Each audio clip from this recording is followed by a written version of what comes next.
Assalamualaikum warahmatullahi wabarakatuh. Waalaikumsalam. Alhamdulillah pada kesempatan yang berbahagia ini di malam hari kita membuat sebuah konten ya yang bertemakan tentang suatu ayat yang akan kita bahas yang dimana sangat menarik pembahasan tersebut ya. Dimana ayat tersebut akan kita bahas tentang apa Mas Benar? Tentang pentingnya kita tafakuh fiddin. Tafakuh fiddin. Apalagi Mas Farhan? Metode pengajaran. Metode pengajaran. Apalagi Mas Alin? Tentang jihad. Tentang jihad. Oke, yang akan dilanjutkan bacaannya oleh Fadlan. Padanya dipersilakan. Jadi saya baca ayatnya ya. Wa ma kana al-mu'minuna liyanfiru kaffah falawla nafaru min kulli firqatin minhum qa'ifatan liyatafaqahu fid-din wa liyunziru qaumahum idza raja'u ilaihim la'allahum yahdharun. Silakan Mas Farhan. Jadi karena kita tadi sudah mencari ya, salah satu penafsiran dari kitab Al-Maraghi ya, kita sengaja memang tidak ngambil banyak referensi, hanya satu saja. Insya Allah udah terjawab. Udah terjawab lah ya. Sudah terjawab. Pemikiran juga lah ya. Udah terlalu pusing banget gitu kan. Oke. Mau kelihatan nggak mau pusing ini. Jadi kalau di sini memang ada beberapa metode pengajaran ya, yang terkandung dalam ayat ini gitu kan. Bahwa ketika seseorang ingin mengajar atau belajar, hal pertama yang harus dia tanamkan adalah kepercayaan diri, yakin, keimanan gitu. Kemudian adalah dengan dia belajarnya itu caranya itu dengan totalitas. Buktinya di dalam tafsir Al-Maraghi beliau mufasir menyebutkan ila wujubi tafaqquhi fiddin. Bukan wajibnya tafakuh, artinya memperdalam. Totalitas berarti ya? Iya, totalitas. Banget tuh yakin totalitas. Ini senada dengan firman Allah kan, Uhul fisilmi kafa. Masuk Islam tuh memang harus menyeluruh gitu. Setengah-setengah. Boleh setengah-setengah, satu-satunya Belajar boleh. Wal isti'dad li ta'limihi. Apa-apa yang sekiranya nanti jadi kebutuhan kita belajar dan mengajar itu harus dipersiapkan. Jauh-jauh hari ya. Ya. Sampai masih. Fi mawatinil iqamah, di tempat kita masing-masing, tempat kita mukim. Nah kalau kita sekarang kita lagi belajar, ya kan belum jadi mukim lah, belum mukim ya. masing-masing. Ya, otomatis kita sekarang dakwahnya ke siapa? Ke santri, ke Tempat teman. sekitar kita lah yang sekiranya membutuhkan pengajaran. Ya. Nah, benar yang seperti Jadi kalau ada kesempatan khutbah Jumat sampaikan. Terus apa lagi Mas? Nah, tadi kan kita telah membahas tentang poin penting dalam ayat yang telah disampaikan oleh Mas Fadlan dan Mas Farhan. Mungkin di sini kalian bertanya-tanya, emang apa sih kesimpulan tersebut? Nah, di sini ada 4 kesimpulan yang telah kita satukan pemikiran dari keempat kita tersebut ya. Ada Ahsolihin, saya pribadi, Mas Fadlan, Mas Farhan, kita setuju akan bahwasanya penafsiran tentang Al-Maraghi ini kesimpulan. Ya, kesimpulan yang pertama yang akan disampaikan oleh Farhan. Oh berarti kesimpulan secara rincinya. Ya jadi kesimpulan dari ayat tersebut, kita tuh memiliki 4 metode pengajaran. Ini tentunya dengan step by step ya, step by step.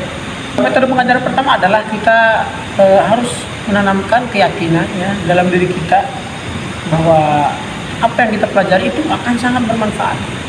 Apalagi kita mempelajari ilmu agama gitu kan. Maka ketika kita belajar harus disertai dengan keyakinan, keimanan kepada Allah, karena ini jadi pendorong, jadi motivasi buat kita gitu. Semakin meningkat giroh kita dalam belajar gitu. Kemudian yang kedua adalah kalau kita sudah yakin dengan apa yang kita pelajari, kita harus totalitas, harus betul-betul ingin belajar gitu, jangan setengah-setengah gitu. Jangan sampai kita itu mencampur adukan proses belajar kita itu dengan perbuatan-perbuatan yang melenceng gitu kan, yang mana ini akan menjadi penghalang dari masuknya ilmu ke dalam Al-ilmu nurun wa nurullahi la yuhdari.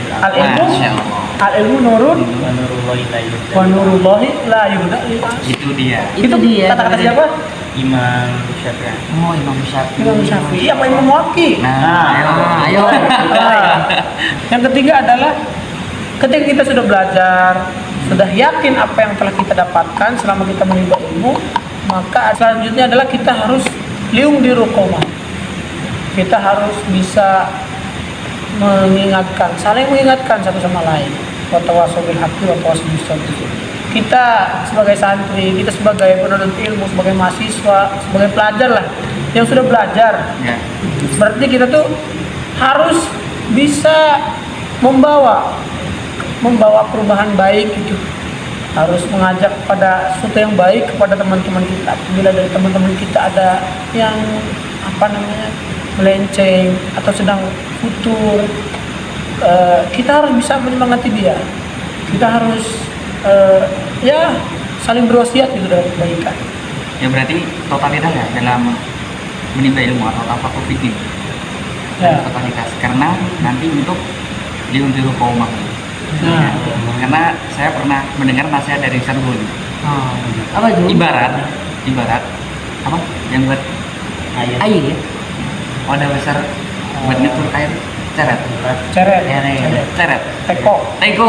Teko. Nah, ibarat kalau teko ini nggak ada airnya, itu kita nggak bisa nuangin ke gelas, bos.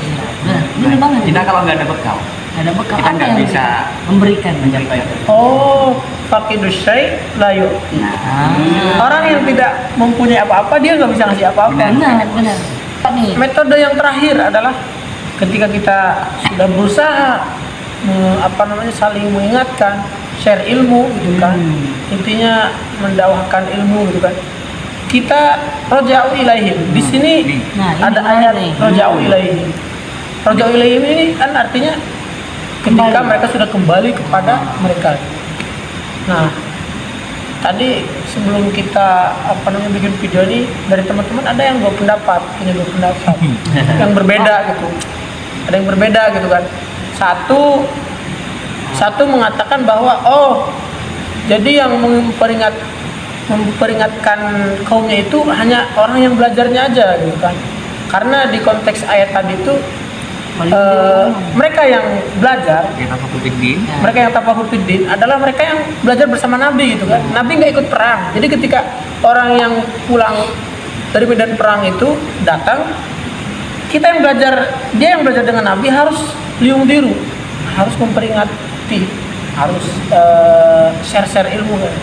Masih informasi apa sih yang udah dipelajarin bersama Nabi gitu kan.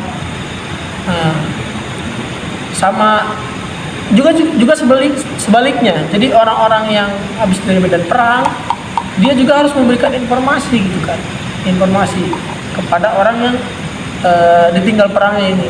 Jadi yang dimaksud dalam ayat yungdiru qauma yurja'u ilaihim ini adalah kedua-duanya, baik orang yang belajar di rumah tinggal bersama Nabi ataupun orang yang belajar berperang juga gitu kan. Ada satu lagi pendapat kata Mas Padlan, bahwa yang harus memperingati kaum ini hanya orang yang belajarnya saja gitu. Jadi mereka yang belajar bersama Nabi, nanti ketika sahabat-sahabat yang lain datang dari medan perang, dia disampaikan oleh yang belajar tadi gitu kan, informasinya. Jadi memang itu sih. Tapi kedua-duanya nyambung. Kedua-duanya juga saling berkaitan. Saling berkaitan sebetulnya. Ada suatu kondisi nanti di mana kita juga kayak gitu nanti disangka ya. Jadi teman-teman mungkin cukup sekian dari kami. Mudah-mudahan apa yang kita sampaikan, kita diskusikan itu memberikan manfaat khusus bagi kami selaku pelajar dan kalian semua selaku pendengar. Terima kasih. Wassalamualaikum warahmatullahi wabarakatuh.